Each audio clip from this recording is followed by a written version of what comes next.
Welcome to Level Up with Winnie Sun.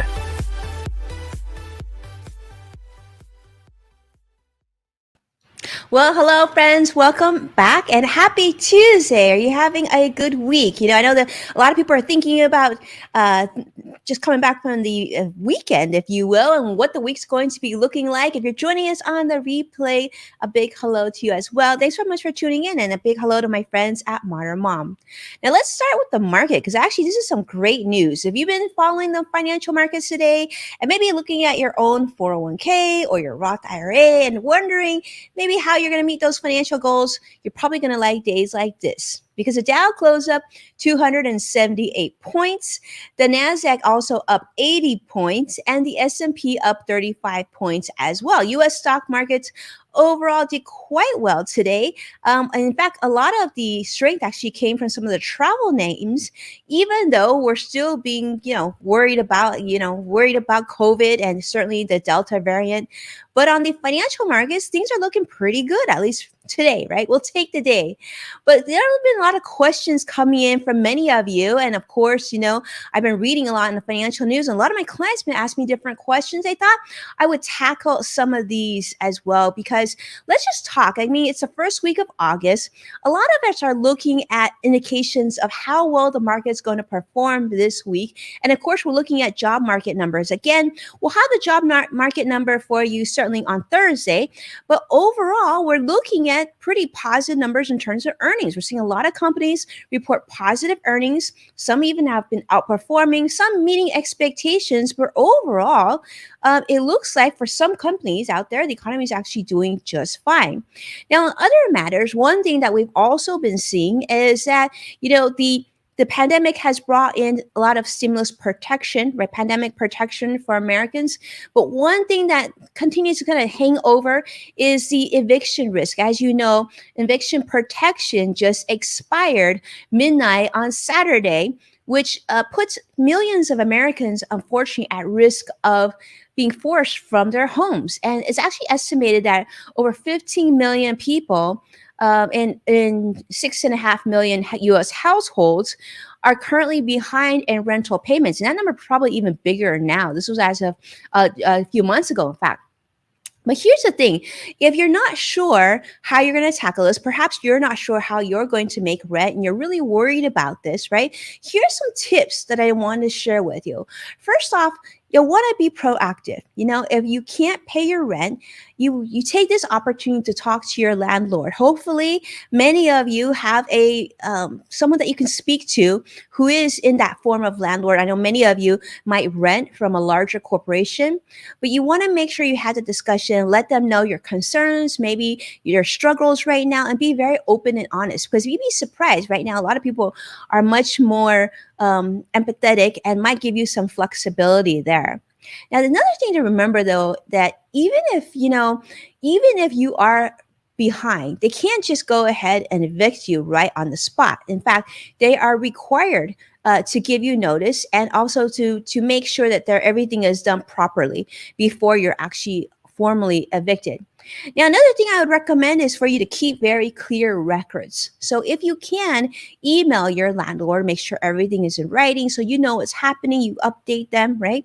Keep really good records because in case this goes to a legal decision, then you have records of your communication with your landlord. You also want to know the laws of your state because, housing laws will certainly vary depending on which state, which city you're at. And in most cases, it's illegal for your landlord just to kick you out of your home for non-payment of rent. They have to go through a state's formal eviction proceedings. Now, this also includes giving you notice that you're going to be evicted. So do know you have rights. Now, one site that I want to share with you and encourage you to check out is going to be justshelter.org. Okay, there's a lot of community resources. Also, reach out to your state or city, local offices, because a lot of times there's funds allocated to help people to stay at home. Now, the last thing I want to say is maybe even consider talking to a lawyer. This is really important. And you can actually get free help often if you contact a local tenants organization or legal aid society. There's relief organizations that are local, and you can search for a tenants organization in your area. Certainly, there's a lot of information, so check out that Just Shelter. I think you're going to really like that as well.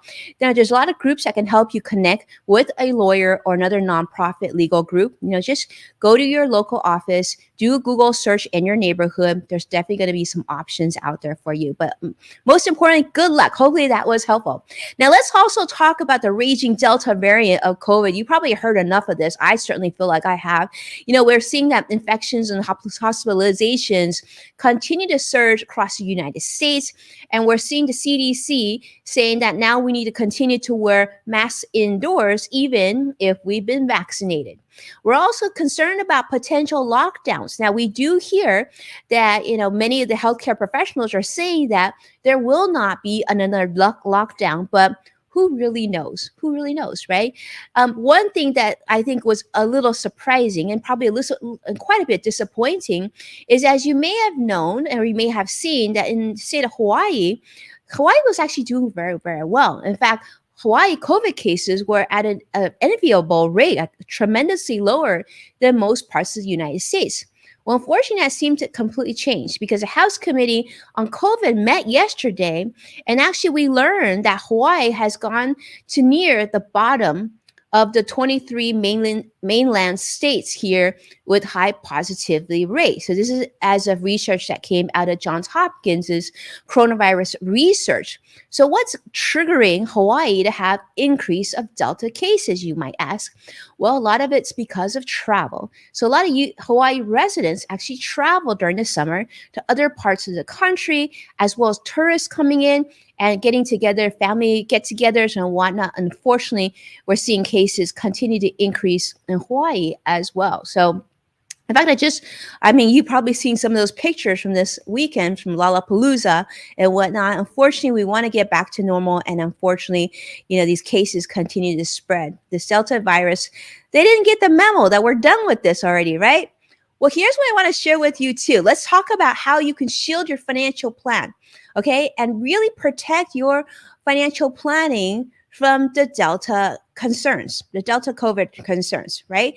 Here's some tips that I want to share with you on what you can do currently to make sure that financially you're going to be okay.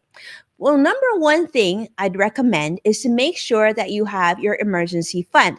Now, we've talked about this before, but as an adult, you should have 6 months of living expenses in something liquid, maybe checking or a savings account, somewhere that you can get to very, very rapidly. I'd also recommend to save up, if you can, of course, up to 3 months or even a little bit more if you can for each child in your household. And if you got a kid like mine, my 12-year-old, who's like actually about to be taller than I am, you might want to save a little bit more. The other thing you want to do is keep a clear budget. This is really important. Now, we have a bunch of budget worksheets online, but you want to know exactly where each penny of your monies is going to. So that way you make sure that you don't overspend, and there's a lot of clarity on your money. Now, thank you so much, Vicky, for being here. So great to see you. Now, the other thing you want to do is, be very careful about making big purchases right now. I would hold off if you can. We're not talking about forever, hopefully, but at least for the next month, as we see Delta just plowing through the United States here, hold off on those big purchases just in case until we get through this time, right? Get through this wave. That way you have a full picture. And I think a little patience is really going to help you and your portfolio out right now. The other thing you want to do is to make sure to keep pandemic relief money safe if you can. Now, if you're receiving maybe the child tax credit or you still have monies from your previous stimulus checks, if you can, keep that safe. Keep it in your emergency fund. And if you already funded your emergency fund, look at other ways where you can still have liquidity and maybe some tax shelter, but save for yourself right now. I think is a really good idea. The one thing you should also do, and this is my next tip, is to refinance your mortgage. Now, If you still have income and your credit score is healthy, this is absolutely the time to do it. You may tell me, well, when I just refinanced a year ago, or I just refinanced 9 months ago, it still might make sense for you to take a look at, because we do know that rates have fallen yet again. And 30-year mortgages, in fact, are averaging in the 2% range, like 2.5 plus or minus. This is according to mortgage company Freddie Mac. So if your mortgage rate is higher than that, you might want to talk to your mortgage specialist and see about refinancing your mortgage and locking that lower rate. And if you're in a position where you still have income, I'd even consider, if you wanted to pay that house off more quickly, you could actually even add a little bit more to each payment, so you could decrease the duration of your mortgage. Really up to you. And I'd also suggest you talk to a tax professional if you decide to do that as well, because your tax professional, accountant, or CPA might have an opinion on whether or not to pay off your mortgage sooner. The other thing that I want to talk about, and this is really important, is the importance of not making panic decisions on your investment portfolio. Don't be too crazy, and not too crazy, but don't be too panicked to basically sell things or buy things too quickly in this type of market. There's a lot of volatility, a lot of unknown. And if you're not sure, seek out a financial advisor or a financial professional to really walk you through this time. I think it makes a lot of sense right now. Thank you, Vicky. So great to see. I see so many of you on different channels. Thanks so much for being here. The other thing I want to talk about, and this is a big one, is really trying to do your best in terms of reducing your spend and saving as much as you can. Here's some tips for you that I think if you want to do, you can actually tackle this week. Consider staggering your streaming services. Now, I know many of you have Netflix, maybe you have Disney Plus, maybe you have Hulu, maybe you have Peacock right now because of the Olympics, right? Many of you have more channels or more streaming providers than you really need full time. So consider staggering them. Maybe do Netflix for 2 months and then cancel, and then go to Peacock for 2 months and then cancel, and then go to, I don't know, Disney Plus, and stagger them so you're not paying each of them every single month. So you're only paying one per month. That actually is a great way to reduce your costs, because this could actually reduce your streaming payments by 50%, maybe even 75%, depending on how many that you have. The other thing that you've heard me talk about, but I think is really important to talk about now, is financially, curbside pickup, my friends, is your friend, especially when it comes to your groceries. So instead of, going to the grocery store, having to worry about wearing your mask and everything else, why not do your shopping online, make the decisions, see what's on sale. You can clip coupons even, and then simply drive up and pick up your groceries. And it saves a lot of time, but also it helps you save on impulse shopping, which we know that can often decrease your grocery bill by 25%, if not more. And we know many people are telling us now that right now during the pandemic, their grocery bill is actually one of their largest expenses. The other thing you want to do is, of course, try to limit your online shopping. And of course, be mindful, if there's something that you purchase, you have buyer's remorse, find a way to send it back and get your refund. Okay.